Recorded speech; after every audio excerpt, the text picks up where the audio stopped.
Harsh reality যদি address করি যে আমরা একটা অদ্ভুত সমাজ ব্যবস্থার দিকে আগাচ্ছি, সত্যি কথা বলতে। কারণ একটু আগে আপু বললেন যে দরিদ্রতার কথা, তো যত প্রফেশনের মানুষের কথা আপু বললেন তার চেয়ে সবচেয়ে বেশি দরিদ্র হচ্ছে আপনি। কারণ আমাদের দেশে সবচেয়ে বেশি দরিদ্র মনে করি আমি যে যারা উচ্চশিক্ষিত তারা।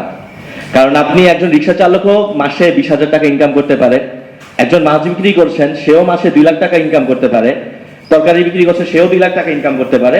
কিন্তু আপনি গ্রাজুয়েশন শেষ করে মাস্টার শেষ করে 28 বছর বয়সে 10,000 15,000 স্যালারিতে জবে ঢুকছেন, তাহলে দরিদ্র কে? দরিদ্র অবশ্যই এখানে আমরা যারা বসে আছি তারা। আমরা হয়তো এখানে বসে কথা বলছি, আমরা খুবই আরবান এলিট সোসাইটি বিলং করছি, কিন্তু আলটিমেটলি আপনি যখন দেখতে পাচ্ছেন যে আপনার সোসাইটিতেই সেলুনে কাজ করা একজন মানুষ এখন হচ্ছে সে দুবাইতে ল্যাম্বরগিনিতে চড়ে হচ্ছে স্টোরি দিচ্ছে, এন্ড আপনি এটা দেখে আপনার আপনার ডিপ্রেশনের লেভেল কোথায় যাবে? এন্ড তার এই ইনকাম সোর্স কি? সে হচ্ছে টিকটক বানায়। আই এম নট ডিসরেসপেক্টিং যারা টিকটক বানায় বা কন্টেন্ট ক্রিয়েটার। আপনি দেখতে পাচ্ছেন যে কেক নিয়ে নাচানাচি করলে আপনি সারা বছর পড়াশোনা করে যা টাকা ইনকাম করতে পারবেন তার চেয়ে বেশি টাকা ইনকাম করা যায়। আপনি একটু নাচানাচি করলেই এক মাসে 10 লাখ 20 লাখ টাকা ইজিলি আর্ন করতে পারেন, ঠিক আছে? তো এই জিনিসগুলা আস্তে আস্তে আমরা একদিকে চলে যাচ্ছি যে এখন কিছু একটা ভাইরাল হলেই আমরা হচ্ছে সেদিকে চলে যাই। মানে আমাদের এডুকেশনটা এতটাই হচ্ছে অকার্যকর অবস্থার দিকে আমরা চলে যাচ্ছি। তো এটার জন্য হচ্ছে আমি দায়ী করবো পলিসিকে, যেহেতু আমার কাজ পলিসি নিয়েই।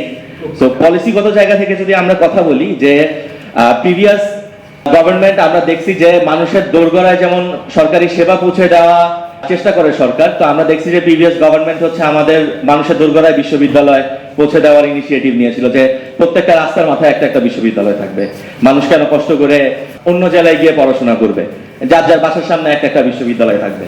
তো এটা হচ্ছে আসলে একটা বেকার পুনর্বাসন কেন্দ্র হিসেবে কাজ করেছে যে আমি তো এমনি জব দিতে পারবো না এদের, সো রেদার এরা হচ্ছে 4 বছর 6 বছর পড়াশোনা নামে একটা লুপহোলের মধ্যে থাকুক। সো আমি হচ্ছে লক্ষ লক্ষ ইয়ত যারা হচ্ছে আমার ওয়ার্কফোর্সে আসতে পারতো তাদের হচ্ছে 6 বছর একটু ব্যস্ত রাখি বা 4 বছর একটু ব্যস্ত রাখি, যে ওরা একটু ব্যস্ত থাকুক। সো বের হওয়ার পর কি হচ্ছে আলটিমেটলি হয়েছে তখনও কাজ ছিল না, সে এইচএসসি পাস করার পর সো সে একটা গ্রাজুয়েশন করে এখন আরো উচ্চ শিক্ষিত, তার ডিমান্ড আরো বেশি বেড়ে গেছে, সে এখন আরো ইফিশিয়েন্টলি বেকার হওয়ার সে সুযোগ মানে সেই সুযোগ গভর্নমেন্ট হচ্ছে তাকে তৈরি করে দিয়েছে।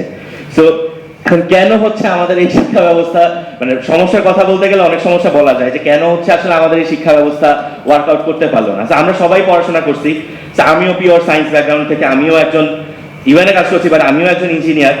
সো আলটিমেটলি হচ্ছে আমরা কি আসলে জানি আমি পড়াশোনা করে কি করব, বা আমার শিক্ষা ব্যবস্থা কি আমাকে সেটা বোঝার সুযোগ দিয়েছে যে আমি পড়াশোনা করে আমার আলটিমেট ইনপুটটা কোথায় হবে, সেই সিস্টেমটাই আমরা ডেভেলপ করতে পারি নাই।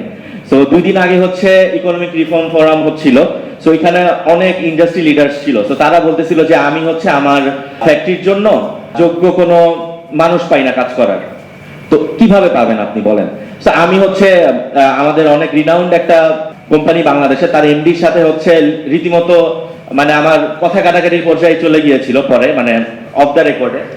আমি বললাম যে ঠিক আছে, গ্লোবালি আমরা দেখি যে স্কিলড মানুষ ক্রিয়েট করার জন্য প্রাইভেট সেক্টর অনেক বড় একটা ভূমিকা থাকে। কারণ আমাদের সরকার কিন্তু অনেক গরিব সরকার, মানে আমাদের আসলে ট্যাক্স খুবই কম, আমরা খুব কম ট্যাক্স কালেক্ট করতে পারি। তো সেই জায়গা থেকে হচ্ছে প্রাইভেট সেক্টর কি করতেছে যে আপনার ফ্যাক্টরিতে স্কিলফুল মানুষ রাখবে, তা আপনি ইঞ্জিনিয়ারিং ভার্সিটিতে বা আপনার এখানে একটা ইনোভেশন ল্যাব করেন না, সেই ল্যাবে হচ্ছে আমাদের স্টুডেন্টরা গিয়ে কাজ করুক, 6 মাস কাজ করুক, 3 মাস কাজ করুক, সে দেখুক হাউ ইন্ডাস্ট্রি ওয়ার্ক।